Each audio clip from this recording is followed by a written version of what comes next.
자, 여러분 안녕하십니까? 부동산권법의 박구서입니다. 자, 이번 시간은 부동산권법 개정 특강 시간이 되겠습니다.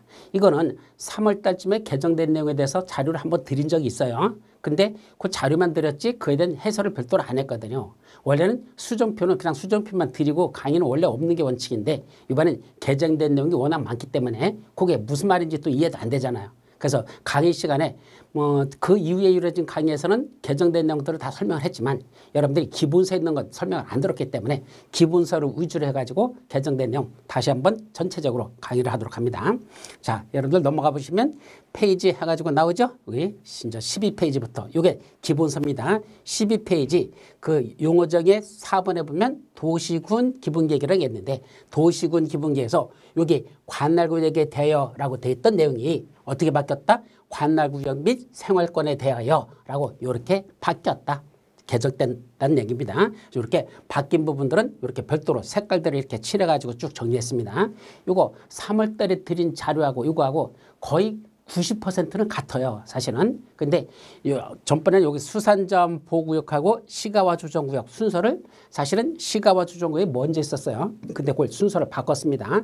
암기법 때문에 바꿔놨다는 얘기죠. 그래서 3월 달에 있던 것보다는 이번에 새로 바뀐 자료, 이게 더 최신 자료니까 요거로다 다시 출력해서 개정된 부분을 한번 확인해도 되고 종전에 했던 거 그냥 두고선 수업 나가면서 바뀐 것이 있는지 그것만 확인하는 것도 괜찮습니다. 어디가 바뀌었는지. 그리고 그동안 중간에 바뀐 게 한 두세 군데 돼요. 그거는 수업 진도 중에 여기가 이번에 새로 바뀐 거다. 종전에 없던 내용이다. 라는 건 그때 설명드리도록 하겠습니다. 아셨죠? 자, 그래서 내용을 한번 보도록 하죠. 자, 먼저 12페이지에서 도시군 기본계획의 내용은 원래 도시군 기본계획은 어디서 수립하죠? 자기 관할구역에서 수립하는 게 원칙. 그러므로 수립권자는 오직 자기 관할구역의 장. 누구누구죠? 특광, 특시, 특도, 시장, 군수만 도시군 기본계획을 수립합니다. 그러나 인접한 관할구역의 전부 일부도 포함해서 수립할 수는 있다라는 게 있었어요. 그러면 원래는 관할구역 단위로 해서 도시군 기본계획을 수립하는데 꼭 자기 관할구역 전체다 도시군계획을 수립할까? 아니요. 어디서 수립할 수 있다? 자, 서울특별시 강남생활권, 서울특별시 영등포 생활권, 서울특별시 신촌 생활권 이렇게 생활권이 지정되는 지역이 있어요. 그 생활권이 지정되는 지역에서도 도시군 기본계획을 수립할 수 있답니다. 그때 그 생활권에서 생활권 계획이라는 걸 수립하는 경우가 있는데 생활권 계획이라는 걸 수립하면 그걸 뭐로 본다? 도시군 기본계획이 수립된 것으로 본다라는 말들이 우리 본문 내용에 들어가면 저 속에 더 깊이 들어가면 있어요. 그렇기 때문에 우리 책에는 보시면 관할구역 및 생활권에서 뭐 한다? 도시군 기본계획을 수립할 수 있다 이렇게 되는 거죠. 그래서 이제 도시군 기본계획은 원래는 특광, 특시, 특도, 시군에는 관할구역에서만 수립하는 게 원칙인데 예외적으로 이제는 어디서 수립한다? 관할구역만이 아니라 동시에 생활권이라는 이 생활권이 설정된 지역. 아까 말한 강남 생활권, 신촌 생활권, 영등포 생활권 이런 생활권이 설정된 지역에서도 뭐 할 수 있다? 도시군 기본계획이라는 게 수립된다라는 겁니다. 일단 여기까지만 기억하고. 두 번째 12페이지 용어정에서 5번에 보시면 도시군 관리계획으로 수립하는 내용들이 나와요. 크게 머리점만 따서 용기도 있어야 정지할 수 있다. 용기도 정지 기억나시죠? 그 용기도 정지에서 두 번째 나오는 용도 구역에 관한 것이 개정됐습니다. 그래서 용도 구역이 종전에 몇 가지 있었죠? 5가지를 용도 구역을 했었죠. 개발제한구역, 도시자연공원구역, 시가와 조정구역, 수산자원 보구역, 입지규제 채수구역 해서 개를 도시에서 수입한다. 개를 도시에서 수입한다. 이렇게 하면 되라 했었죠. 바뀌었습니다. 어떻게 바뀌었죠? 개발제한구역, 도시자연공원구역, 수산자원보구역, 시가와 조정구역. 이건 수산자원보구역과 시가와 조정 순서만 바꿨을 뿐이야. 이건 다 양쪽에 옛날부터 있었던 겁니다. 그런데 뭐가 빠졌다? 입지규제 채수구역이 삭제됐고 입지규제 채수구역이 삭제됐고 뭐가 들어갔죠? 3개가 추가됐어. 도시혁신구역, 그 다음에 복합용도구역, 세 번째 하나 더 도시군 계획설 입체 복합구역. 이거 도시군 계획설 입체 복합구역. 이걸 줄여서 뭐라 부른다? 입체 복합구역이라 부른다. 이렇게 돼 있어요. 그래서 도시군 계획설 입체 복합구역 이렇게 시험 문제가 날 수도 있고 그냥 입체 복합구역 이렇게 낼 수도 있어요. 어쨌든 이걸 입자만 쓰자. 그럼 뭐가 나왔죠? 도, 복, 입 이게 추가됐습니다. 신설된 겁니다. 꼭 외우셔야 됩니다. 따라서 이제 암기법은 바뀌었죠. 개도 무슨 시험 볼 때? 수능 시험 볼 때. 개도 수능 시험 볼 때는 뭐를 입는다? 도복을 입는다. 이렇게 말해서 개도 수능 시험을 보는데 그때 태권도복을 입고 수능 시험을 봅니다. 그걸 도복을 입는다. 개도 수능 시험 볼 때 도복을 입는다. 개도 수시 도복입. 도복입 외우셔야 돼요. 그래서 도시군 혁신구역의 지정 또는 변경하는 계획과 또 하나 있어. 도시혁신계획. 도시혁신구역 안에서는 도시혁신계획을 수립하고 복합용도구역 안에서는 복합용도계획이라는 걸 수립합니다. 우리 지구단위 계획구역 안에서는 지구단위계획을 수립한다. 이렇게 배우셨죠. 똑같이 도시혁신구역에서는 도시혁신계획을 수립해서 그 계획대로 거기를 개발하고 관리하면 되는 것이고 복합용도구역에서는 복합용도계획을 수립해서 그 계획에 따라서 관리하면 된다. 이런 뜻이죠. 그리고 마지막 도시군 계획설 입체 복합구역. 용어들이 참 말이 어려워요. 그죠? 여러분들이 공부할 때 참 어려운 게 공법이 왜 어렵죠? 처음 듣는 용어들이 너무 많아. 그래서 어렵다 그랬죠. 처음에 공부하실 때 여러분들 도대체 무슨 말인지 알아들을 수가 없어. 왜요? 용어들이 전부 다 생소하거든. 그러니까 어렵죠. 그 뭐 밖에 없다? 반복밖에 없습니다. 반복. 자꾸 보고 들어야 돼. 그래야지 내게 됩니다. 제가 전번에 자격증 시험을 2개를 땄더니 뭐 했다 그랬죠? 일단 굴착기 업자한테 시키니까 뭐 자꾸 장난질 쳐가지고 안 되겠어서 짜증나가지고 제가 직접 굴착기 기능사 자격증 땄고 덩달아서 그거 따면서 그냥 어차피 그 지게차는 또 덤으로 다 같이 가니까 그래서 지게차도 같이 따버렸습니다. 그래서 2개 다 따놓고 이제 다시 공부할 게 드론 자격증을 따야 되는데 아직은 저 드론 자격증 따려면 그 거리가 워낙 멀어가지고 아직은 못하고 있는데 그것도 딸 겁니다. 그리고 요새 뭐 하고 있느냐면 토요일 날 오전 주말반이죠. 오전에 4시간 동안 컴퓨터 하는 학원을 다닙니다. 그래서 컴퓨터 가서 엑셀하고 파워포인트. 제가 엑셀 작업하고 파워포인트를 잘 못해요. 근데 여러분들이 중개업하려면 엑셀 파워포인트는 기본적으로 알아야 됩니다. 특히 엑셀은 여러분들이 서류 같은 거 장부 또 거기다 맨날 돈 입력하고 그러잖아요. 그래서 그걸 정리할 수 있는 거는 엑셀이 가장 좋습니다. 그리고 자료, 거기 함수라는 게 있습니다. 그래서 엑셀에서 배우다 보면 함수라는 걸 알으면 여러분들이 필요한 자료 언제든지 거기서 빼서 쓸 수 있도록 내가 입력해 놓은 자료에서 언제든지 필요한 것들 자료 뽑아가지고 쓸 수 있는 이런 것들이 있습니다. 그래서 여러분들 시험 끝나고 합격하시면 바로 엑셀하고 파워포인트 학원 나가셔서 그거 꼭 한번 수업 들으세요. 그래서 저 같은 경우는 총 40시간, 10주 차인데 지금 7주 끝났습니다. 이제 8, 9, 10, 3주만 나가면 됩니다. 그러면 파워포인트하고 저는 한글로다가 그림국법 만든 거지 사실은 그거 한글로 만들면 안 돼요. 파워포인트 PPT라는 걸 했어야 되거든. 근데 제가 파워포인트를 몰라가지고 그냥 한글 작업을 했던 건데 시간이 훨씬 더 걸립니다. 파워포인트는 그림 그리는 데는 최고입니다. 여러분들이 나중에 실무할 때 그 물건 같은 거 다시 다 포장해가지고 멋지게 만들어서 그거 올려야 되지 않습니까? 그러려면 파워포인트도 할 줄 알아야 돼요. 그래서 엑셀하고 파워포인트는 꼭 알아야 됩니다. 그런데 제가 엑셀을 해봤나? 처음에 책을 펴고 있는데 도대체 무슨 말인지를 모르겠는 거야. 수업 듣고 보면은 멍해집니다. 수업 시간 내내 헤매는 거야. 다른 사람들 옆에 보면 젊은 애들은 잘하고 있는데 저 혼자 허벅적거리고 있습니다. 도대체 뭐를 말하는데 저게 뭘 의미하는지 용어도 모르겠으니까 어렵죠. 막 진땀 나고 내가 이렇게도 모르고 있었나 할 정도로 참 답답하고 자괴감이 들 만큼 힘들었었습니다. 그럼 이제 수업 끝나고 집에 가서 컴퓨터 다시 켜놓고 두들겨 보면서 용어들 한번 찾아보면서 읽어보면서 아 이게 이런 뜻이구나. 근데 가르치는 선생님은 당연히 그런 용어 정도는 알 거라고 알고 가르치거든. 근데 나는 모르겠거든. 그러니까 어려운 겁니다. 공법도 마찬가지예요. 처음 듣는 용어들이거든. 그러니까 어렵죠. 그럼 뭐 밖에 없다? 반복밖에 없더라고요. 그럼 집에 와가지고 다시 한번 복습하고 근데 웃기는 게 일주일에 다시 들어가면 또 멍해집니다. 왜? 까먹은 거야 그 사이에. 그럼 뭐 해야 돼? 다시 또 집에 와서 책 다시 처음부터 1페이지부터 다시 밑줄 쳐놨던 것들 읽어가면서 또 읽어보고 또 읽어보고 한 3회째 정도 하니까 예, 어김없이 지금까지 공부한 거 그래도 한 3번 정도 읽었어요. 그러다 보니까 이제는 조금 무슨 말인지 말하는 것도 귀에 들어오고 무슨 뜻인지 알아듣겠다. 엑셀이라는 작업도 그렇게 하다 보니까 이해가 됩니다. 그래서 이럴 때는 이걸 사용하면 이렇게 편리하게 무슨 자료를 만들 수 있고 이럴 때는 이렇게 해서 이렇게 하면 이게 훨씬 더 빠르구나. 그래서 옛날에 모르던 기능들 그래서 단축키라고 있죠. 저는 거의 단축키라는 걸 안 쓰거든요. 뭐 알아듣는 분은 그냥 알아듣고 모르는 분은 우리가 넘어가대요. 그 단축키라는 걸로 다 작업하면 훨씬 더 작업을 빨리 할 수 있거든. 근데 그거 모르고 있었거든. 근데 지금 해보니까 야 이렇게 편했던 걸 내가 왜 이전까지 무식하게 몇십 년 동안 이렇게 어렵게 작업을 했지? 이렇게 쉽게 하면 되는데 아들놈이 옛날에 얘기했었거든요. 아빠 단축키 키우면 무지하게 빠르게 작업할 수 있고 편해. 근데 그거 애우기가 귀찮아서 안 했었거든요.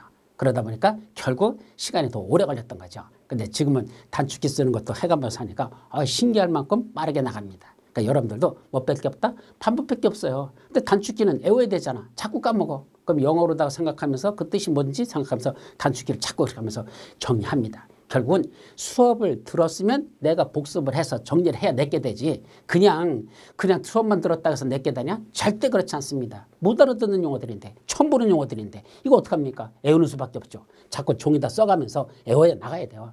도시, 혁신, 구역, 복합, 용도, 구역, 도시군, 계획설, 입체, 복합, 구역. 이런 용어들을 어떻게 합니까? 모르죠. 처음 생긴 건데. 그러니까 뭔다? 써가면서 외우십시오. 어차피 일주일에는 또 까먹습니다. 그래도 뭔다? 또 하는 거죠. 반복하는 수밖에 없어. 그러다 보면 이제 어느 정도 체계가 잡히기 시작하고 무슨 말인지 알아들었습니다.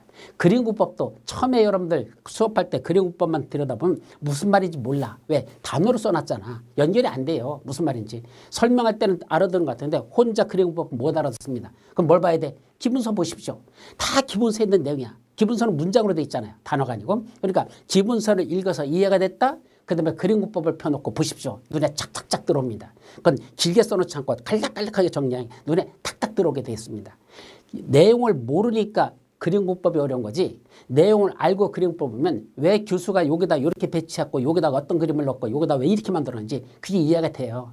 제가 그걸 4년 동안 만든 작업입니다. 그림구법이 그냥 만든 자료가 아니에요. 상당히 정을 들인 겁니다. 그 공을 들여놨기 때문에 여러분들이 공부가 된 상태에서 만화책 보듯이 한번 그림구법을 쫙 보십시오. 그러면 이게 이런 말이구나 이런 말이구나. 처음에 할 때는 도저히 무슨 말인지 못 알았죠. 처음부터 알아들을 거면은 뭐 공법이라는 걸 공법이라고 할 리가 없죠. 그러니까 그건 끈기가 없어서 그런 거야. 한 번 하고 두 번, 세 번 듣고 나서 그 다음에 보고 한다면 내게 되는 거지. 처음부터 내 거라 생각하고 하는 거. 그거는 무식한 공부입니다. 그거는 그 공부라고 할 수 없다. 그래서 공부는 어떻게 된다? 끈기 있게 꾸준히 그래서 반복적으로 이것밖에 없습니다. 그래서 모든 공부는 다 반복이지 한 번에 들으면서 그걸 다 내 거로 만든다?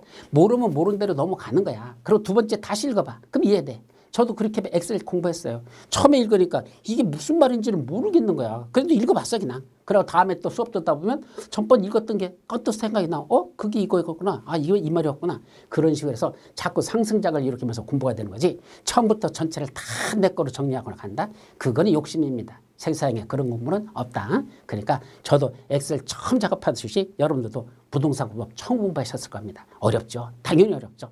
그래도 반복적으로 꾸준히 보다 보면 내게 될 것이다. 아셨죠? 자, 잔소리가 조금 길었어요. 그래서 이거 도시군 관리구역 수립한 내용에 용도구역이 5가지에서 하나가 삭제되고 3가지가 추가돼서 몇 가지가 됐다? 7가지가 됐다. 머리자만 따서 어떻게 한다? 개도 수능시험 볼 때 도복을 입는다. 개도 수시 도복입 이렇게 해놓고 거기다 말을 만들어서 붙이라는 얘기입니다. 머리 글자로다 외우라니까 처음에는 거부 반응이 있는 사람 되게 많아요. 굳이 그렇게 외웁니까? 무식하게 무슨 무대뽀 외우랍니까? 아니야. 그렇게 외워두고 살만 붙이면 되거든. 거기다 개도 수시 도복입 그러면 살을 붙이면 되거든.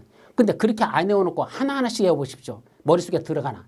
3개, 4개까지는 외울 수 있어. 그냥 외우는 거. 근데 5개, 6개, 7개 되는 건 그냥 하나씩 외우라면 죽었다 깨라도 못 외우는 게 인간 머리예요. 그 사람 IQ가 200이 되지 않는 한 그거 쭈르륵 한꺼번에 7개 못합니다. 그래서 머리자로도 외우면 7개 먼저 외워놓고 그 다음에 살을 붙이는 방법. 이것이 바로 그 머리자만 갖고 외우는 방법이거든요. 나중에 정리할 때 막판 정리할 때 시간을 엄청나게 절약할 수 있습니다. 하나씩 다 읽을 필요 없잖아. 개도 수시 도복입 됐어 넘어가. 그렇게 하면 딱 끝나는 거야. 아셨죠? 우리는 객관식이니까 그렇게만 외워놔도 문제 풀 때는 답 찾는 데는 전혀 지장이 없습니다.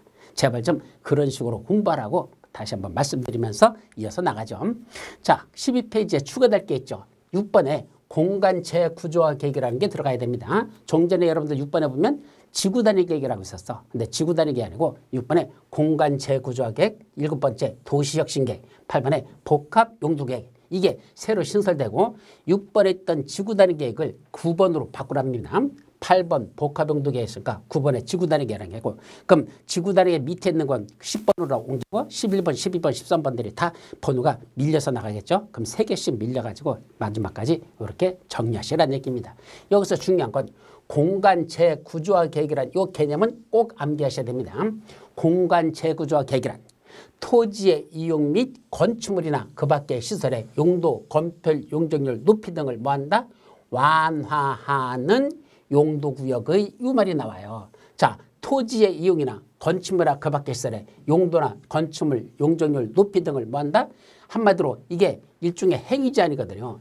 토지나 건축물이나 시설 네 맘대로 하지 말라라는 일종의 행위제라서 토지용 네 멋대로 하지 마. 또 건축물 가보겠으래 용도는 뭐로 쓰고 건폐율은 몇 프로, 용적률은 몇 %, 높이는 몇 미터에 알아라. 이런 식으로 규제들이 있거든요. 그걸 뭐한다? 강화가 아니라 완화하는 용도구역이라고 했습니다. 그럼 우리 용도구역이 몇 가지라고 그랬죠? 좀 전에 7가지. 뭐 개도, 수시, 도, 목, 입. 이 중에 그런 토지나 건축물들의 행위 제한을 완화하는 게 뭐 있을까요? 7가지 중에 용도구역 중에 완화하는 용도구역. 이런 것들을 완화하는 용도고요. 자, 개발제한구역 완화합니까? 강화합니까? 강화죠. 하지 말라죠. 도시자연공간구역 식생의 양원산지 함부로 개발하지 못하게 그것도 강화죠. 그다음에 시가와 조정구역 일정 기간 동안 개발하지 마. 그래서 시가와 조정구역 시가와 유보기간이 정해지는 개발하지 마. 그죠? 또 수산자원보구역 수산자원을 보육성하려고 개발하지 마. 다 행위제한이 강화되는 용도구역들입니다. 그럼 행위제한이 완화되는 용도구역, 그 다음에 새로 신설된 3가지를 말합니다. 도시혁신구역, 복합용도구역, 도시군계획시설, 입체복합구역. 이렇게 3가지가 바로 이런 행위제한 등을 완화하는 용도구역이라는 얘기죠. 따라서 공간 재구조화 계획은 왜 수립한다? 좀 전에 말한 3가지 용도구역, 도복입이라는 이런 완화하는 용도구역에 도복입이라는 용도구역만 3말에 이때 용도구역이란 도시혁신구역, 복합용도구역, 입체복합구역을 말한다. 이 셋이야. 도복입의 뭘 위해서 효율적이고 계획적인 관리를 위하여 수립하는 계획이다. 이게 핵심이죠. 공간 재구조화 계획은 왜 수립하니? 행위제한을 완화하는 용도구역인 도복입이라는 이 용도구역에 효율적이고 계획적인 관리를 해서 수립하는 계획이다. 그래서 공간 재구조화 계획과 관련된 용도구역은 3가지밖에 없어요. 도시혁신구역, 복합용도구역, 입체복합구역 3가지만 공간 재구조화 계획과 관련된다. 그래서 이러한 구역에 효율적이고 체계적인 관리를 해서 수립하는 걸 뭐라 부른다? 공간 재구조화 계획을 한다. 이거 꼭 암기하시고. 2번째, 도시혁신계획이란 창의적이고 혁신적인 도시공간의 개발을 목적으로 도시혁신구역에서 토지의 이용 및 건축물의 용도, 건폐율, 용적률, 높이 등의 제한에 관한 사항을 따로 정하기 위하여 무슨 계획으로? 공간 재구조화 계획으로 결정하는 도시군 관리계획을 말한다 그랬습니다. 따라서 도시혁신계획은 무슨 계획 일종이다? 도시군 관리계획으로 수립하니까 도시군 관리계획 일종입니다. 그래서 도시군을 수립하는 내용 속에 뭐가 들어있다? 여기 도시혁신계획도 도시군 관리계획으로 수립하는 내용이죠. 근데 도시군을 수립하기 위해서 뭐로다 결정한다? 공간 재구조화 계획으로 결정하는 도시군 관리계획 이랬습니다. 바로 공간 재구조화 계획이죠. 이거로 결정하는 도시군 관리계획이 바로 도시혁신계획. 복합용도계획도 주거, 상업, 산업, 교육, 문화, 의료 등 다양한 도시 기능이 융복합된 공간의 조성을 목적으로 복합용도구역에서 건축물의 용도별 구성비율 및 건폐율, 용적률, 높이 등의 제한에 관한 사항을 따로 정하기 위해서 공간 재구조화 계획으로 결정하는 도시군 관리계획이다 그랬죠. 따라서 도시혁신계획과 복합용도계획의 공통점은 도시군 관리계획으로 결정하는 도시군 관리계획에 속한다는 거. 공간 재구조화 결정하는 도시군 관리계획, 공간 재구조화 결정하는 도시군 관리계획. 그래서 도시혁신계획, 복합용도계획도 공간 재구조화 계획으로 결정하는 도시군 관리계획이다라는 거. 이렇게는 기억해 두셔야 됩니다. 자, 나머지는 좀 밀렸고, 그 다음에 용도구역에서 쭉 넘어가서는 용도구역에 대한 개념 정리가 자, 3가지가 늘어났으니까 조금 바뀌었어. 토지 이용의 도모 요것만 끝나지 않고 요거다. 토지 이용의 도모에다 더하기 혁신적이고 복합적인 토지 활용의 촉진, 이게 아까 말한 세 가지가 새로 신설됐다 그랬죠. 그 세 가지 신설한 목적이 바로 이거야. 혁신적이고 복합적인 토지 활용의 촉진을 위하여 도시군 관리 결정하는 지역을 우리가 뭐라 부른다? 그거를 용도 구역이라고 한단다. 그래서 용도구역의 개념 정리에 새로 신설된 내용이 추가된 게 이거 혁신적이고 복합적인 토지 활용에 촉진하는 게 들어가 있다. 근데 그렇게 중요한 건 아니에요. 그래서 이런 게 새로 추가됐다 정도만 하십시오. 자, 자연환경 보전지역에서 자연환경 보전지역은 어떻게 한단다? 자연환경, 수자원, 해안, 상수원, 생태계 및 문화재 보전 이렇게 돼 있었죠. 이 문화재란 말이 뭐로 바뀌었다? 국가유산이라는 용어로 개정되었다. 국가유산의 보전. 그래서 이제는 문화재는 말은 사라졌어요. 없어졌어. 문화재는 전부 다 뭐로 바뀌었다? 국가유산이라는 용어. 물론 국가유산만 있는 게 아니야. 다른 것들도 더 있어요. 근데 대표적으로 문화재라는 개념이 더 넓어지는 개념으로 바뀌었는데 무슨 개념? 국가유산 등으로 개정되었다. 어떨 때는 국가유산을 말 쓰고 딴 데서 다른 말을 쓴 경우도 있어요. 어쨌든 문화재라는 말은 사라지고 대부분이 국가유산 등으로 개정되었다. 이렇게만 일단 기억하시기 바랍니다. 자, 좀 전에 도시군 기본계획에 의해서 개념 정리해서 도시군 기본계획은 어디서 수립한다? 관할구역 및 생활권에 대해서 수립하는 계획이다. 이랬었죠? 그래서 관할구역 말이야 생활권에서 수립한다 그랬습니다. 이때 생활권에서 무슨 계획을 수립한다고 그랬죠? 아까 언뜻 말씀드렸었는데 생활권이 지정되면요. 생활권 안에서는 생활권 계획이라는 걸 수립합니다. 자, 신촌 생활권이라는 게 지정됐죠. 그럼 신촌 생활권에서는 거기를 어떤 식으로 정비하고 관리할 것인지 신촌 생활권 계획이라는 걸 수립합니다. 바로 생활권 계획을 수립하죠. 누가 수립하죠? 관할구역의 장들이 수립해요. 특광, 특시, 특도, 시장구수는 그 생활권별로 개발, 정비 및 보전 등에 필요한 경우 대통령을 정하는 바에 따라 생활권 계획을 따로 수립할 수 있다. 결국 생활권이 지정되면 그 안에서 뭐 할 수 있다? 생활권 계획을 따로 수립할 수 있다 이 말입니다. 그럼 어떤 효과가 있을까? 그게 핵심입니다. 요거 생활권 계획이 수립 또는 승인된 때에는 해당 계획이 수립된 생활권에 대해서는 도시군 기본계획이 수립 또는 변경된 것으로 본다. 자, 뭐라고? 생활권 계획이 수립되거나 또는 승인된 때는 시장군수가 수립한 것 도의사한테 승인받아라.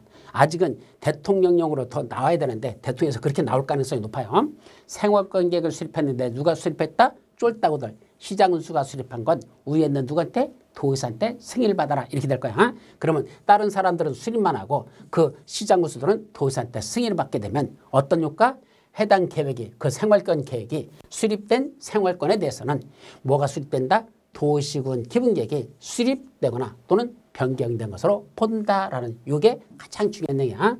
도시군 기본계획이 수립된 거라 봐요. 도시군 관리계획이 수립된 거라 본다면 안 돼요. 따라서 생활권 계획은 뭐하고 밀접하다? 도시군 기본계획하고 밀접하다. 그래서 생활권 계획이 수립된 지역은 도시군 기본계획이 수립된 것으로 본다. 아주 중요한 거니까 요거는 꼭 기억해 두도록 합니다.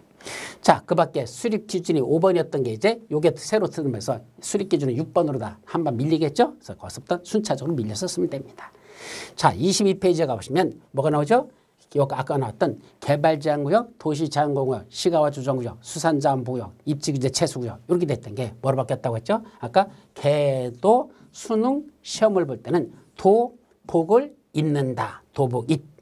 그래서 여기 입체 복합구역 이렇게 개정됐다고는 아까 말씀드렸고 그래서 여기도 이렇게 수정해 주시면 되고 근데 도시군 관리계 입안을 제한하는 게 있었죠. 시험 문제 영순위 도시군 관리계 입안의 제한에는 몇 가지가 있었죠? 5가지. 기지산에서 대입 시험 공부를 한다. 기지산 대입 있었어요. 그중에 입이 입지규제 최소구역이 있었잖아. 여기 뭐였죠? 폐지됐잖아. 그래서 이제 입지규제 최소구역하고 입지규제 최소구역 계획은 폐지됐습니다. 대신 뭐로 다 바뀌었다? 여기 도시군 계획설 입체복합구역의 지정 및 변경과 도시군 계획설 입체복합구역의 건축제한, 건폐율, 용적률 높이 등에 관한 사항 이것을 주민들이 입안을 뭐 할 수 있다? 제한할 수 있다. 그래서 종전에 주민들이 입안을 제한하는 5번째 내용이 이렇게 입지규제, 입체복합구역으로 바뀌었다는 거, 입체복합구역으로 바뀌었다는 거 요거는 꼭 여러분들이 외워야 될 중요한 내용이 되겠습니다. 그래서 5가지 기지산 대입. 그래서 입자는 똑같아. 옛날에도 뭐 있었죠? 입자, 입지규제 최소구역. 지금 입자는 뭐죠? 입체복합구역. 입자는 같지만 내용이 달라졌어요. 정확하게는 도시군 계획시설 입체복합구역이야. 도시군 계획설 입체복합구역, 줄여서 입체복합구역을 한다. 이렇게 암기하시기 바랍니다. 또 이 입안을 제한할 때 토지 수재들의 동의서를 받아서 입안 제한하잖아. 원래 기반시설 설치만 얼마죠? 5분의 4. 토지 면적 5분의 4 기반시설. 나머지는 얼마 썼죠? 3분의 2. 그래서 나머지는 토지 면적 3분의 4에 동의받으라는데 이때 나머지가 바로 좀 전에 입지기재 최소구역 있던 것들 전부 다 이거 드러내고 이거 싹 지워버리고 뭐로 바뀌었죠? 도시군 계획설 입체복합구역 지정 및 변경과 도시군 계획설 입체복합구역의 건축 제한, 건폐율, 용적률 높이 등에 관한 사항을 제한할 수 있다. 이거는 그 토지 면적 3분의 2 이상의 토지 수재의 동의를 받으면 된다라고 이렇게 바뀐 부분 꼭 기억하도록 합니다. 그 다음에 공간 재구조화 계획이라는 게 새로 신설됐다 그랬죠. 그래서 공간 재구조화가 무엇이냐, 요거에 관한 내용에서 핵심적인 것만 정리합니다. 먼저 공간 재구조화 계획은 수립하는 절차가 중요해요. 수립 절차가 둘로 나눠지죠. 뭐랑 똑같느냐, 뭐랑 비슷하더냐. 도시군 관리계획 수립 절차하고 비슷해요. 도시군 관리계획 수립할 때는 초안을 작성하는 입안 절차와 확정되는 결정 절차 둘로 나눠진다 그랬죠. 입안 절차, 결정 절차. 이것도 마찬가지야. 공간 재구조화 계획 수립 절차는 입안과 뭐로 나눠진다? 결정 절차로 나눠진다. 그래서 입안이 끝나고 나면 뭐한다? 결정 절차. 그래서 공간 재구조화 계획 입안 절차와 결정 절차 이렇게 둘로 나눠지는 거야. 그중에 초안을 작성하는 입안. 그럼 누가 입안하지? 입안권자하고 입안하는 목적. 왜 입안하지? 이것도 중요하죠. 자, 첫째, 누가 입안할까요? 원칙은 관악의 장들이 입안합니다. 특광, 특시특도, 시장, 군수입니다. 뭐랑 똑같더냐? 도시군 관리계획도 원칙적인 입안권자 관악의 장들입니다. 특광, 특시특도, 시장수 이 자들이 다음에 용도구역을 지정하고 해당 용도구역에 대한 계획을 수립하기 위해요. 공간 재구조화 계획을 입안해야 된답니다. 다음 같은 용도구역, 용도구역 세 가지야. 도시혁신구역, 복합용도구역, 도시군 계획설 입체복합구역 이런 세 가지 용도구역을 지정하고 해당 용도구역에 대한 계획, 이때 계획은 두 가지밖에 없어요. 도시혁신계획하고 복합용도계획 이런 계획을 수립하기 위하여 그렇게 하기 위해서 뭐한다? 공간 재구조화를 입안하여야 한다. 그래서 공간 재구조화 계획은 누가 입안한다? 원칙적으로 관악의 장들이 입안한다. 왜 입안한다? 세 가지 용도구역 지정과 그 두 가지 계획 수립을 위해서 세 가지 용도구역 지정과 그 다음에 두 가지 그 관련된 계획을 수립하기 위하여 공간 재구조화 계획을 입안하여야 한다. 다만 여기서 조심할 건 도시군 계획설 입체복합구역은 요 도시군 계획설 입체복합구역은 어디서만 위 A 또는 B와 함께 구역을 지정하거나 계획을 위반하는 경우로 한정한다. 이렇게 돼 있죠. 그래서 무슨 말이야?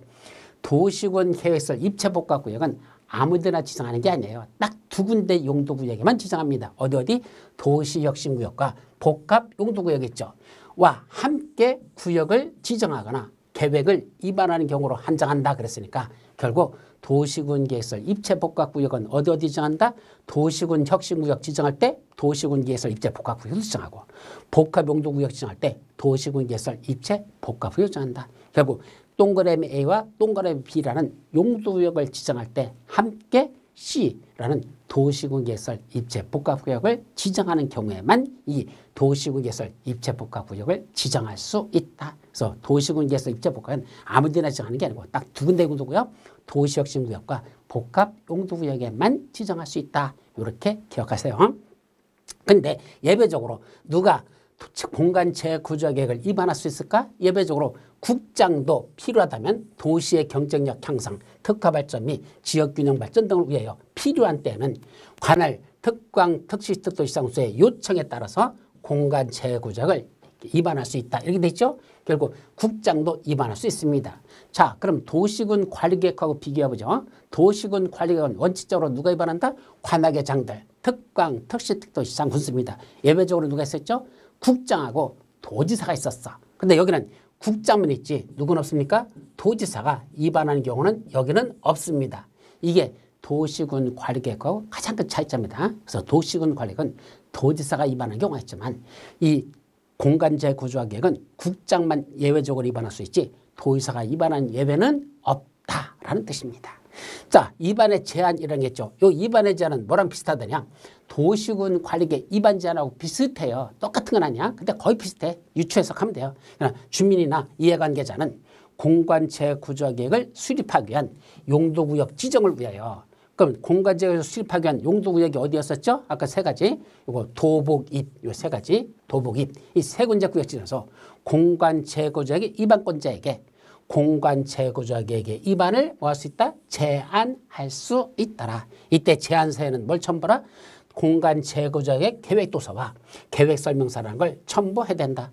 도시군 관리계획 위반 제한할 때도 이런 도서와 계획설명서 첨부하라 그랬었죠? 똑같아요. 그래서 용어들만 다를 뿐이지 내용 같다. 근데 누구도 할 수 있다? 제3자에 의해서도 이런 위반 제한할 수 있어요. 공간 제거 작전 위반해 주세요라고 누가 제3자에 의해서도 제한할 수 있습니다.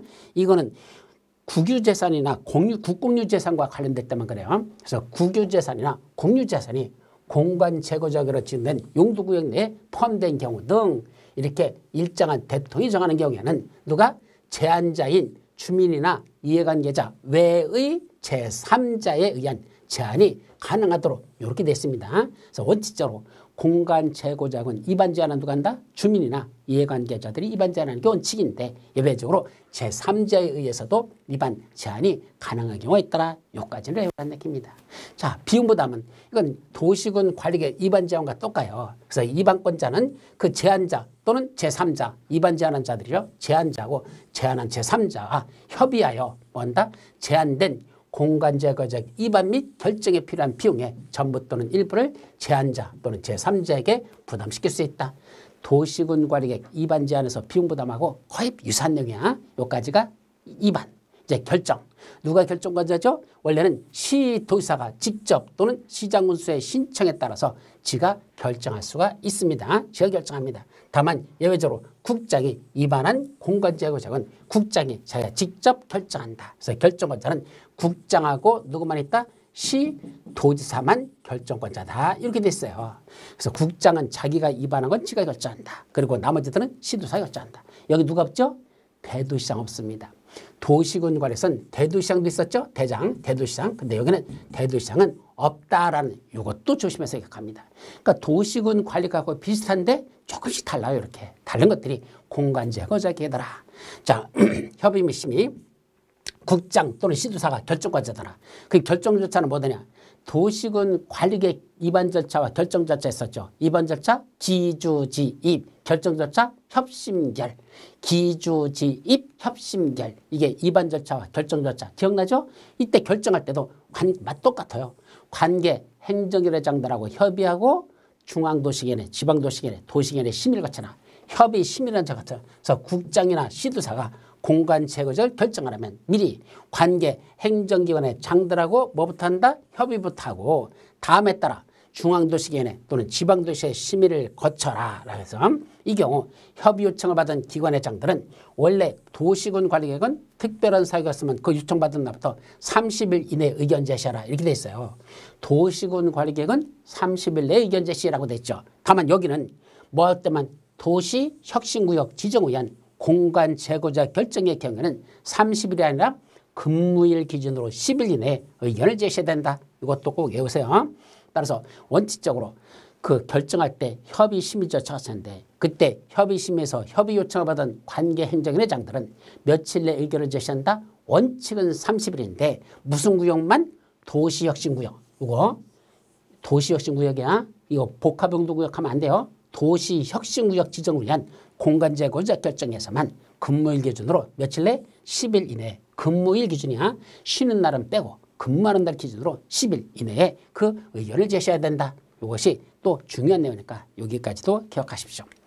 그때 중앙도시계획 심의 거치는 건 국장이 결정하는 것만이 아니고 시도사가 결정하는 것 중에서도 있어요. 원래는 우리는 중앙도시계획 심의하면 국장이 결정할 때는 중앙도시계획, 시도사나 시장군수 구청장이 결정할 때는 시장 군수들이 결정할 때는 누가 한다? 지방도시계획 심의 이렇게 돼 있었어. 그런데 꼭 지방도시계획이나 시도사가 결정하는 것 중에서도 공간제거자 계획 중 도시혁신구역, 복합용도구역, 입체복합구역의 지정 및 입지, 타당성 등에 관한 사항은 요거는 지방도시계획이나 이것도 중앙도시계획 심의를 거치란다라는 요가 하나가 더 추가되어 있어요. 그래서 꼭 국장이 결정하는 것만 중앙도시계획이 아니라 시도사가 결정하더라도 도복입 도복, 입의 지점 및 입지 타당성 등에 관한 사항에 대해서는 그건 지방도시가 아니라 시도사가 결정해도 중앙도시의 심의다. 이거 시도사가 결정해도 중앙도시의 심의 있는 게 있더라. 그리고 이제 나머지들은 전부 다 지방도시계획의 심의를 거친다 이 말이죠. 자, 공간 제거적 결정의 효력 당연히 중요하겠죠. 언제부터 효력이 발생하죠? 공간 제거적 결정의 효력은 도시군 관리계획과 또 유사해. 언제부터? 지형도면을 고시한 날부터 발생한다. 이거 지형도면을 고시한 날이라고 되어 있죠.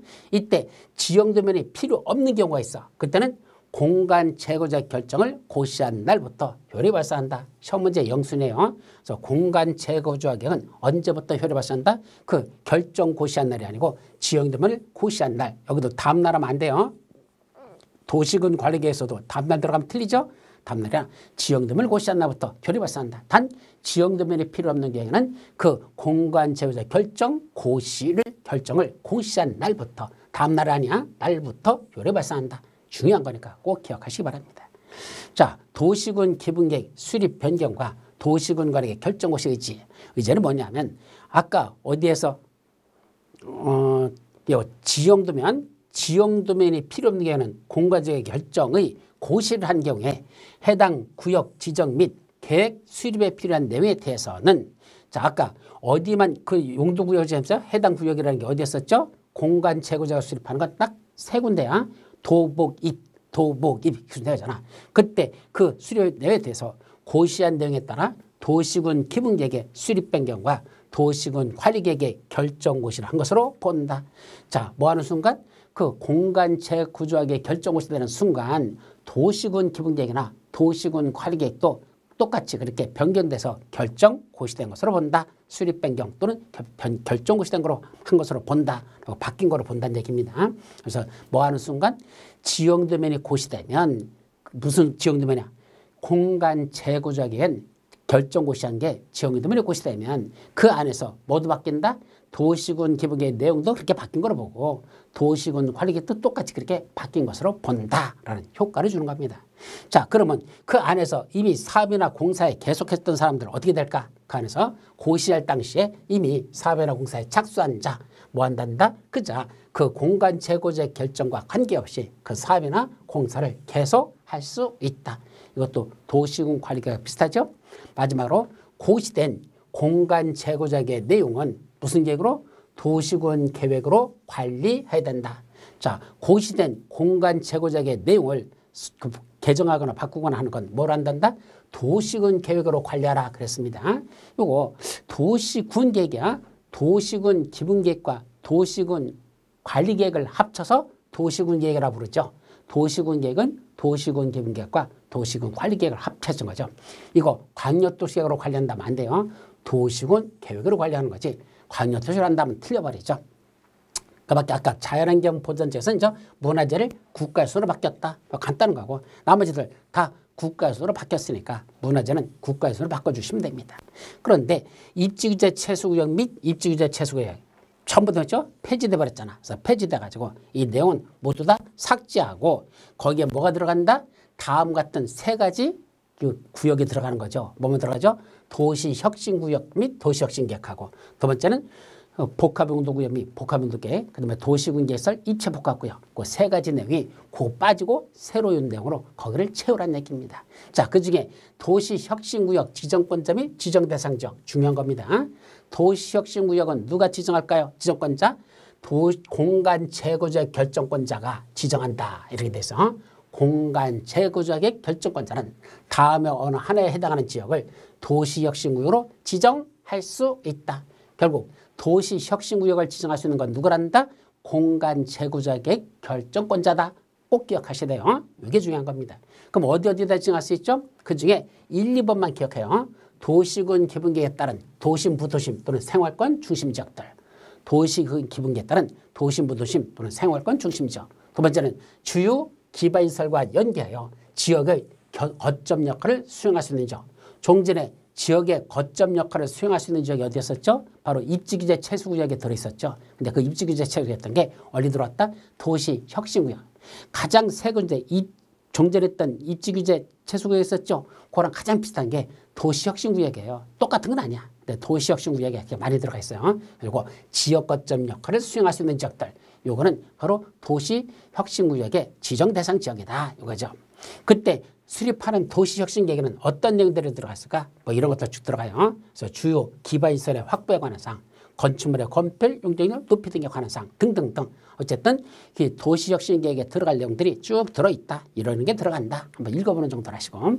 그때 도시 공간 제거적으로 결정 시 고려할 사항들, 결정할 때 고려할 것들이 있더라. 뭐 이거는 안 외워도 되지 않겠나 싶어요. 이건 당연히 그냥 상식적으로 봐야 될 사항들이 아닌가. 이것까지 우리가 외우기에는 우리하고는 의미가 없는 거예요. 사실은 안 해도 돼요. 근데 아까 단기 협의 기간이 있었죠. 공간 재고자 결정권자가 지금 이게 뭐죠?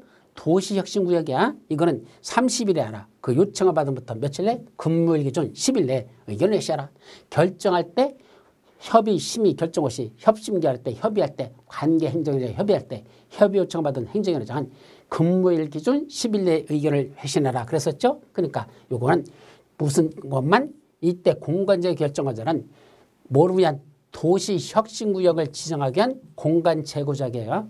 도시혁신구역을 지정하기 위한 공간 재고자에만 10일 이내에 의견을 회시해야지 다른 것들은 아닙니다.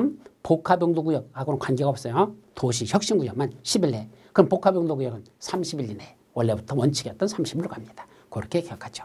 또 다른 법률에서 공간 재고자 결정을 의지하고 있는 경우에는 자 무슨 말이냐면 이러이러한 경우는 공간 재구조 계획이 수립된 것으로 본다. 결정고시 된 것으로 본다. 이런 법률이 다른 법에서 있을 수 있어. 다른 법에서 이러이러한 경우는 공간 재구조계 결정고시에 그러본다 라고 그렇게 되어 있다 하더라도 의지하고 있다 하더라도 이 법에 따르지 아니하고 도시혁신구역의 지정과 도시혁신계획을 결정할 수는 없습니다. 그래서 도시혁신구역 지정과 도시혁신의 수립은 오직 무슨 법에만 해야 돼? 국토위계 및 이용에 관한 법률에 따라서만 해야 되지 다른 법에 의해서 자동적으로 그런 도시혁신구역이 지정된 거로 본다. 이렇게 해서는 안 된다는 얘기입니다. 여기 공간 재구조 결정을 의지하고 있다 하더라도 거기서 도시혁신구역이 결정고시된 거로 본다? 이건 안 된다는 얘기죠. 다른 법에서는 안 되고 반드시 국토법에 따라서 도시혁신구역 지정, 도시혁신계획 수립을 하여야 한다는 뜻입니다. 또 다른 법률의 적용 배제. 자, 도시혁신구역에서는 다음의 법률 규정에도 불구하고 도시혁신 계획으로 따로 정할 수 있다. 결국 도시혁신구역에서는 무슨 계획을 수립한다 그랬죠? 도시혁신계획을 수립하는데 이 혁신계획으로 뭐와 관계없이 6개 법률에 규정된 이거와 관계없이 그냥 도시혁신계획으로 따로 수립할 수 있대. 무슨 말이냐면 자 주택법에 보면은 주택의 배치나 부대시설, 복리시설의 설치 기준 등이 있어요. 주택을 배치할 때는 이렇게 배치하고 부대시설, 복리시설은 이렇게 설치하라라는 기준들이 있거든. 그 기준 주택법대로 해야 될까? 아니요.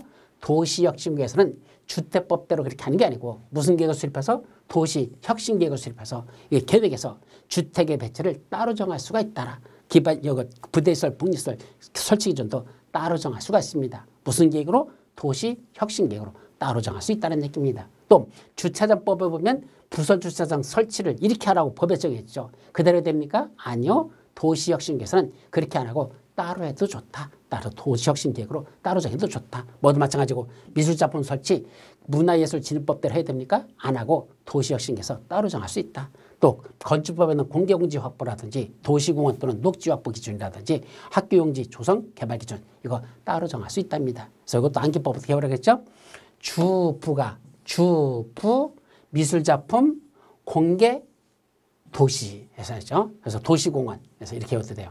그래서 어디서 주부가 미술작품을 공개하는 건 도시에 있는 학교에서 한다. 도시에 있는 학교에서 한다. 또는 도시공원에 있는 학교에서 한다. 이렇게 썼죠. 그래서 주부가 미술작품을 공개하는 건 어디서 한다? 도시에 있는 학교에서 한다. 그러니까 도시에 있는 학교에서 뭐 했다는 얘기야? 주부들 미술작품 공개를 했다는 얘기입니다. 그래서 주부가 미술작품을 공개하는 건 도시에 있는 학교에서 한다라는 6가지는 도시혁신에서는 적용하지 않는 내용들이다 라고 정리합니다. 또 하나 중요한 거 도시혁신구로 지정된 지역은 건축법에 따른 특별건축구로 지정된 거라 본다. 어디가? 도시혁신구역을 지정 고시하는 순간 그 지역은 건축법에는 특별건축구로 지정된 것으로 본다 이 말이죠. 또 도시혁신구역에서의 행위제한들 있잖아. 도시혁신구역에서는 뭘 해야 되고 뭘 해서는 안 될까? 그런 행위제한들 뭐에 따른다? 간단해요. 결론은 도시혁신계획으로 따로 정한다. 그래서 도시혁신구역에서는 도시혁신계획을 수립해서 그 도시혁신계획대로 건폐율, 용적률 같은 걸 거기서 따로 정한 대로 그대로 따르면 된다. 이 말이죠. 자, 두 번째 복합용도구역도 누가 정한다? 공간제거제 결정권자는 다음에 어느 하에 해당하는 지역을 복합용도구역으로 정할 수 있다. 결국 복합용도구역 지정권자도 누구란다? 공간제거제의 결정권자가 복합용도구역 지정권자다. 이게 또 중요한 거고. 어디죠? 이 두 가지만 기억하세요. 산업구조 또는 경제활동의 변화로 복합적 토지용이 필요한 지역. 그게 복합용도죠. 또 노후건축물들이 밀집하여 단계적 정비가 필요한 지역. 이것도 조심하세요. 그래서 두 군데 구역은 복합용도구를 지정할 수 있다. 자, 그럼 복합용도구에 포함될 사항들 도시혁신구역과 비슷해요. 여기 나와 있는 것들이 이거 1번도 같고 2번도 같고 3번도 같고 4번도 같고 뭐 비슷비슷해요. 내용들이. 그래서 이거는 그냥 여러분들이 앞에 있는 거 비교하면서 외울 건 없어. 이러한 계획에는 이러한 내용이 포함된다. 잘 모르면 맞는 문장 이렇게 하고 풀으라 그랬어요. 이런 것들이 또 여기는 특별하게 특별 건축구역 계획에 관한 사항들이 있는데 어쨌든 다 외울 건 아니고 그냥 이런 계획에는 이런 내용이 포함된다. 요즘은 되죠. 또 복합용도구에서 행위자는 아까 도시혁신구에서 행위자는 뭐로 정한다 그랬죠? 도시혁신계획으로 따로 정할 수 있다 그랬었잖아. 마찬가지야. 복합용도구에서도 복합용도계획으로 그런 행위자를 정한다라고 됐습니다. 그래서 복합용도구에서는 복합용도계획을 수립해서 그 계획대로 하면 되고 도시혁신구에서는 도시혁신계획을 수립해서 그 계획대로 하면 된다. 이런 말이죠. 자, 도시군 계획설 입체 복합구역. 이 지정권자는 누구일까? 이게 달라요. 도시군 계획설 입체 복합구역 지정권자는 공간 제거자 계획 지정권 결정권자면 안 돼요. 요거는 도시군 관리계획 결정권자입니다. 요거는 도시군 관리계획 결정권자가 그죠? 바로 도시군 계획설 입체 복합적 활용을 부여하여 다음에 어느 해당하는 지역의 경우에는 거기를 입체 복합구역으로 지정할 수 있더라라고 됐어요. 거기가 그 중에 요 두 가지, 요 세 가지예요. 이거는 도시군 계획설 준공 후 10년이 경과한 경우로서 자, 도로 다 만들었어. 공원 다 조성했어. 10년이 지났어. 해당 시설에 개량 또는 정비가 필요할 때 거리를 지정할 수 있고 주변 지역 정비 또는 지역 경제 활성화를 위해 기반시설의 복합적 이용이 필요한 경우 또 첨단 기술을 적용한 새로운 형태의 기반시설 구축 등이 필요하다면 그런 데를 입체 복합구역으로 지정할 수 있다. 입체 복합구역으로 지정할 수 있다. 말이죠. 도시군 계획설 입체 복합구역 세 가지가 또 지정할 수 있는 대상 지역들. 자, 그렇게 정리하고 그 다음에 나머지들은 빼고 요거 건폐율 용적률은 대통령으로 정하는 해당 용도지역별 최대한도 용도지역별 최대한도 건폐율 용적이 있었죠. 얼마? 55, 66, 57, 98, 87, 777, 222, 224, 22 건폐율 이런 거 있었죠. 용적률 상준공주, 녹간농자 1500, 500, 400, 300, 100, 80 뭐 이렇게 외우는 방법 그것들이 바는데 그거에 얼마? 200% 이하란다. 그럼 건폐율 용적률을 완화시켜주는데 최대 얼마까지 완화할 수 있다? 200%까지. 그럼 200%라는 건 2배야. 그래서 원래 거기 건폐율이 원래 몇 프로였었어? 20%였었어. 그럼 얼마? 40%. 30%였었어. 60%. 40%였었어. 80%. 이런 식으로 2배, 200%까지 완화하죠. 용적률 원래 적용이 300%였어. 그럼 300%에 200%는 건 2배야. 그럼 600%. 400%였어. 800%. 이런 식으로 2배까지 200% 200까지 완화할 수 있다. 그렇게 됐습니다. 자, 그 밖에 도시혁신구역, 복합용도구역, 입체복합구역에서 뭐 설치했다? 공공시설 등을 설치하는데 그 비용 부담에 관한 내용입니다. 공공시설에 따른 비용 부담에 관한 것들. 글쎄요. 여기까지 날른지는 모르겠는데 한번 읽어보세요. 이건 그냥 쭉 읽어보는 정도로만 하시기 바랍니다. 여기까지가 가장 개정된 내용, 가장 많은 내용. 여기까지가 사실은 오늘의 주 강의 내용이에요. 나머지들은 아까 말한 문화재라는 건 뭐로 바뀌었다? 국가선으로 바뀌었다. 에우라 그랬죠. 그 다음에 요게 정비법에서 이제 도시개발법 바뀐 거고 정비법에서 바뀐 것 중에 하나가 여러분들 추가시켰어요. 종전에 했던 4번에 했던 요거 118페이지에 들어가면 4번에 정비구역에서 행위제한이 있는데 그 중에 네 번째 내용 지역주택조합원 모집 금지가 있습니다. 정비예정구역이나 정비구역 줄여서 정비구역 등이라고 하는데 여기서는 주택법에 따른 지역주택조합원을 모집해서는 안 된다라는 게 있어요. 요거를 5번에다 집어넣고 그 4번으로 된 이 내용을 5번으로 집어넣고 이건 5번으로 빼놓고 4번에다가 하나 더 신설했죠. 뭐 하는 거? 개발행위 및 구분수익권 제한이라는 걸 집어넣었어요. 그래서 국토교통부 장관, 시도사, 시장훈수구청장은 비경제적인 건축행위 및 투기수요의 유입을 막기 위하여 기본계획을 공람 중인 정비예정구역 또는 정비계획을 수립 중인 지역에 대해서 뭐 할 수 있다? 최장 3년 이내 기간, 예외 1년 연장할 수 있어 3년 플러스 1년 기간 동안은 대통령이 정하는 방법과 절차에서 다음의 행위를 제한할 수 있다. 따라서 정비예정구역이나 또는 기본계획을 공람 중인 정비예정구역이나 정비계획을 수립 중인 지역에서 최장 3년 플러스 1년 연장 기간 내에서 뭐 할 수 있다? 다음 같은 4가지 행위는 허가 안 내주겠다는 얘기입니다. 어떤 거? 건축물 건축 안 돼요. 토지 분할하는 거 안 돼요. 세 번째, 건축물 대장 중 일반 건축물 대장을 집합 건축물 대장으로 전환하는 거 이것도 안 되고, 건축물 대장 중 집합 건축물 대장의 전유 부분 분할하는 거 이것도 안 돼요. 종전에는 2가지만 있었어요. 근데 디귿하고 리을 이게 새로 신설되면서 이게 추가된 내용이거든요. 그래서 이것도 혹시 신설된 내용이라서 책에다 새로 추가했으니까 4번에 있는 내용은 요거로 다 새로 하나 더 집어넣어 주시기 바랍니다. 요거 4번의 내용을 요거 그래서 행위 제한 강화될 수 있는 게 건축물 건축, 토지 분할, 그다음에 이거 일반 건축물 대장을 집합 건축물 대장 전환하는 거, 또 건축물 대장 중 집합 건축물 대장의 전유분을 분할하는 거, 이거는 3년 플러스 1년 내에서 하지 못하도록 제한할 수 있습니다. 여기까지. 그다음에 이 126페이지에 지정개발자 요건이 있거든요. 이거는 숫자가 바뀌었어요. 이게 50% 이상이라는 걸 2분의 1 이상으로 바꿨고 뭐 이런 식으로 바뀐 게 있는데 이거 글쎄요. 시험 문제 안 날 것 같아. 근데 하여튼 그냥 이렇게 바뀌었다만 표시만 해두시고 외울 건 없습니다. 근데 요거 142페이지에 현금 청산에 관한 게 있죠. 관리처분계획에서 현금 청산시키는 경우가 있는데 그 중에 하나가 이거 중요한 거야.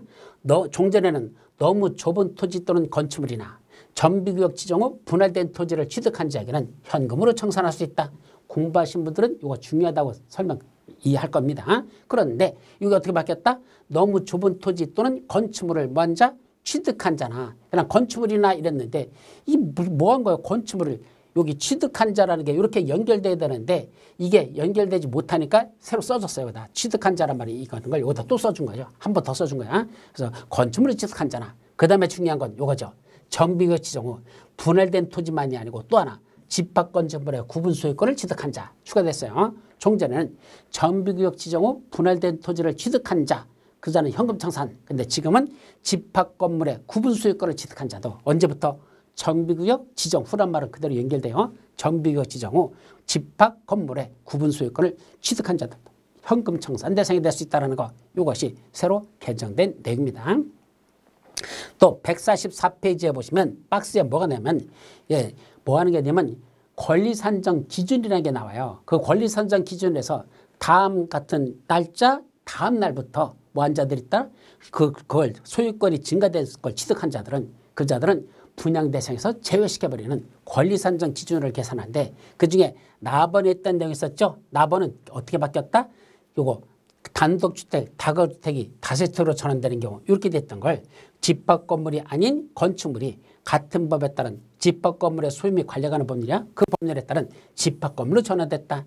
즉 결론은 집합 건물이 아닌 건축물을 뭐로 바꿨다?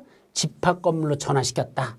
집합 건물이 아니었었어요. 예를 들면 기숙사 같은 거 있죠. 그러면 그걸 개인이 혼자 갖고 있으면 그건 그냥 하나의 등기부, 무슨 일반 등기부, 일반 건축물 대장에 기재되거든요. 그럼 일반 건축물 대장이니까 소유권이 그냥 한 사람 거로 되는 거야. 근데 그걸 각 시를 다 호시를 나눴어. 소유권을 다 나눴어. 그러면 집합 건축물 대장으로 돌아가거든요. 그러면 구분 소유권을 갖는 거죠. 소유자가 늘어났잖아. 그 짓거리 못하도록 하겠다는 얘기입니다. 그래서 집합 건물이 아닌 건축물을 뭐로 바꿨다? 집합 건물인 구분 소유권으로 구분했다. 그렇게 했을 때 이것들은 뭐 한단다? 사실은 그 다음 날부터는 이걸 취득한 사람이 있어. 권리 산정 기준을 다음 날부터 이런 걸 취득한 자들은 뭐 한단다? 그 자들은 분양권을 주지 않겠다. 그건 현금 청산시키겠다는 얘기입니다. 또 하나가 새로 신설된 거 5번 집합 건물 전유 부분의 분할로 토지 소유자 숫자가 증가되는 경우라는 이것도 새로 신설됐습니다. 이게 그래서 권리 산정 기준으로 해서 나번은 개정됐고 마번은 신설된 내용이라는 거 이렇게 추가되었다. 이 정도만 정리하시죠. 이제 건축법에서는요. 요 끝에 임시 자연 유산 자료라는 게 하나 더 추가됐다. 이거 추가된 게 이거야. 근데 뭐 그 정도만 하고 중요한 건 그 문화재 보호법이나 문화재나 임시지정 문화재 요거는 건축법에 적용되지 않는 건축물이라 그랬었죠. 그게 바뀌었다는 거. 국가유산이라든지 용어들 다 바뀌었죠. 바뀐 것 중에 하나입니다.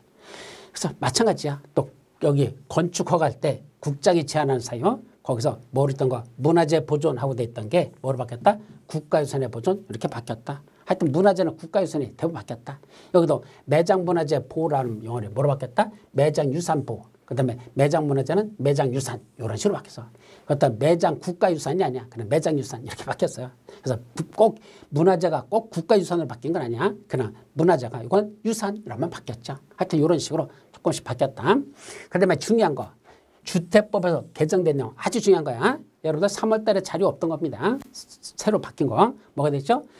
다번하고 라번 뭐 하는 거 도시형 생활주택 199페이지 5번 보십시오. 거기 보면 도시형 생활주택이 나와요. 그 도시형 생활주택 중에 소형주택 그 소형주택이라는 개념이 있었죠. 이 소형주택이 종전에는 5가지 요건을 갖춰야 된다 그러고 됐었어. 5가지를 3가지로 줄여버렸습니다. 그래서 첫 번째가 뭐죠? 원래 주거전용 면적은 60제곱미터 이하일 것. 소형주택이 되기 위한 첫 번째 요건 주거전용 면적이 60제곱미터 이하일 것. 두 번째 독립된 주거생활을 할 수 있도록 욕실과 부엌을 갖출 것. 독립된 주거생활을 할 수 있도록 욕실과 부엌을 갖출 것. 이렇게 됐었죠. 그럼 이제 세 번째가 요거야. 주거전용 면적 30제곱미터 미만인 경우 주거전용 면적 30제곱미터 이상인 경우 이렇게 다반과 라번에서 주거전용 면적 30제곱미터 미만인 건 이렇게 구조를 만들고 30제곱미터 이상인 건 이런 구조를 할 수 있다라는 그 세세한 내용들이 있었거든. 뭐였죠? 전부 다 삭제시켜버렸습니다. 그래서 다반하고 라번은 이제는 없어졌다. 그럼 뭐만 남아있다? 마번에 있던 거. 자 봐요. 다번 내용 삭제, 라번 내용 삭제 어디까지? 여기까지 다 지워. 그리고 마로 있던 지하층에는 세대를 설치하지 않을 것. 이 마를 뭐로 바뀌었다? 그게 다로 다 바뀐 겁니다. 결국 다하고 라를 지워버리고 맨 밑에 마만 다로 올라왔죠. 그럼 여기 몇 개만 남는 거야? 3가지만 남는 거죠. 그래서 이제 소형주택이 되기 위한 요건은 3가지 요건만 갖춰라. 뭐만 갖춰라? 첫 번째 주거전용 면적 60제곱미터 이하일 것. 두 번째 독립된 주거생활을 할 수 있도록 욕실과 부엌을 갖출 것. 세 번째 지하층에는 세대를 설치하지 아니할 것. 이게 소형주택에 되기 위한 요건은 이제 이렇게 3가지만 갖추면 되지. 뭐 30 미만일 때는 어떻게 만들어야 되고 30 이상이 될 때는 어떻게 만들어야 되는 이런 세부적인 내용은 삭제시켜버렸습니다. 왜요? 아니 60제곱미터 이하에서 어떻게 짓든지 어떻게 하든지는 지들이 알아서 하게 내버려 두지. 뭐 어떤 때는 원룸이고 어떤 때는 투룸이고 어떤 때는 쓰리룸도 되고 이런 개 같은 소리 하지 말자는 얘기입니다. 뭐 그렇게 미주알고잘 간섭하니. 그러니까 사람들이 편한 대로 원룸을 만들든 투룸을 만들든 쓰리룸을 만들든 그 지들이 알아서 하게 되지. 60 이하에서 알아서 짓게 하면 되지. 그것까지 무슨 얼마 미만일 때는 얼마 이상일 때는 이런 자질구레한 잔소리 왜 하냐. 이거 시어머니 잔소리보다도 더 시끄러운 잔소리란 얘기입니다. 빼라 빼. 예, 잘한 겁니다. 왜 잘했죠? 우리가 애울 게 줄어들었으니까. 그죠? 제일 좋은 건 암기할 게 줄어들었다는 게 제일 좋은 거고 현실적으로 실무에서 보더라도 이런 건 필요 없습니다. 아셨죠? 그래서 딱 3가지 요건만 갖추면 된다. 그래서 종전에 있던 가나에다가 마에 있던 걸 다루다 끌어올려서 딱 3가지 요건. 이게 소형주택의 요건이다. 아셨죠? 그렇게 개정된 게 상당히 중요한 거니까 꼭 기억해 두도록 합니다. 자, 그리고 전번에 설명할 때 전라북도로 됐던 걸 전번 3월달 자료는 전라특별자치도로 됐던 적이 있었어요. 그죠? 초기에 그렇게 했어서. 그래서 전라특별자치도라 전북특별자치도다. 전북특별자치도. 자, 문화재청장이라는 용어가 뭐로 바뀌었죠? 국가유산청장. 뭐 같아요. 문화재란 말만 국가유산으로 바꿔버리면 되잖아. 국가유산청장. 매장문화재 아까 매장유산이라고 했었죠? 그래서 이건 매장 국가유산하면 안 돼. 매장유산. 이렇게 바뀌었다. 페이지 보시면서 확인하시고. 그 다음에 분양가 상한제 적용주택에서 종전에 복잡했던 게 확 줄어들어 버렸어. 종전에는 공공택지하고 공공택지 외의 택지 중에서는 3군데에다가 분양가 상한제가 적용된다라고 됐었어. 종전에는 책에 보면 공공택지하고 공공택지 외의 택지 중에서는 요 3군데 기억니은디가 그랬는데 바꿔버렸어. 공공택지하고 공공택지 외의 택지에서 뭔다? 주택가격 상승 우려가 있어서 국토교통부장이 주거기본법에 따른 주거정책심의위원회 심의를 거쳐서 지정하는 지역 이렇게 바뀌어버렸죠. 그래서 이렇게 3군데 구역 있던 건 싹 지워버렸어. 그냥 공공택지 외의 택지 중에서는 국장이 지정하는 지역, 주거정책심의위원회 심의를 거쳐서 지정하는 지역, 이렇게 딱 두 가지로만 간단하게 줄였다는 거. 좋죠? 자, 그런데 문제는 이거 두 번째 박스 안에 있는 거, 226페이지 두 번째 박스 안에 있는 이게 뭐죠? 바로 분양가 상한제가 적용되지 아니하는 주택들이에요. 원래는 이런 지역 안에서는 분양가 상한제가 적용되는 게 원칙인데, 그럼에도 불구하고 도시형 상활주택 분양가 상한제가 적용되지 아니한다. 또 세 번째 했던 거, 관광특구안에서 층수 50층 이상, 높이 150m 이상, 그런 것 요건을 충족하는 그런 공동주택도 분양가 상한제를 적용하지 않는다 등등 있었죠. 그중에 5번에서 뭐가 바뀌었더냐. 종전에는 공공재개발 사업에서 건설을 파는 주택도 분양가 상한제를 적용되지 않는다 그랬는데, 우리 도시 및 주거환경 정비법에서 정비사업은 세 가지가 있었잖아. 주거환경 개선사업, 재개발사업, 재건축사업. 그중에 공공재개발만 분양가 상한제를 적용하지 않는다라고 되어 있었어요. 그런데 바뀐 건 주거환경 개선사업하고 공공재개발사업 둘 다 그 분양가 상한제를 적용하지 않는다. 이제는 주거환경 개선사업을 시행할 때도 분양가 상한제를 적용하지 아니한다고 이게 새로 추가됐다는 거, 요 내용이 들어갔습니다. 이게 중요한 거고. 그 다음에 도시혁신지구 재생사업 중 이러이러한 사업해서 뭐 그 시행 면적이 얼마이고 주택의 전체 세대수가 몇 세대 미만, 이게 아주 복잡하게 만들었던 이 6번 내용이야. 4번에 있는 내용이 아니라 6번에 있는 이 내용들 싹 줄여버렸어. 어떻게 줄였죠? 그냥 혁신지구 재생사업에서 건설 공급하는 주택, 주거재생 혁신지구에서 혁신지구 재생사업에서 건설 공급하는 주택, 이렇게 간단하게 줄였다는 거. 그래서 6번이 복잡했던 걸 간단하게 줄였다는 거. 그리고 7번 하나 더 신설했다. 도심 공공주택 복합사업. 도심 공공주택 복합사업이라는 게 분양가 상한제를 적용하지 않는 지역이라는 거, 그것이 새로 아닌 주택이라는 거, 새로 신설된 내용은 7번이라는 거. 그래서 5번하고 6번이, 5번은 하나가 추가됐고 6번에서는 간략하게 줄여버렸고 7번은 새로 신설된 내용. 아셨죠? 이렇게 정리하시 바랍니다. 자, 그리고 분양가 상한제 전매행위 제한이야. 전매제는 분양가 상한제 적용주택 및 그 주택 이렇게 썼는데, 그때 및 그 주택은 지우세요. 그냥 분양가 상한제 적용주택. 분양가 일단 전매행위를 제한받는다. 6번에 하나 신설됐죠. 토지임대부 분양주택이라고 했죠. 토지는 빌려주고 주택만 분양하는 거, 토지임대부 분양주택. 이것도 일정 동안 전매행위 제한을 받는다라는 게 있었어요. 그래서 이런 건 그냥 이런 정도 바뀌었다. 그냥 표시만 해두시면 될 겁니다.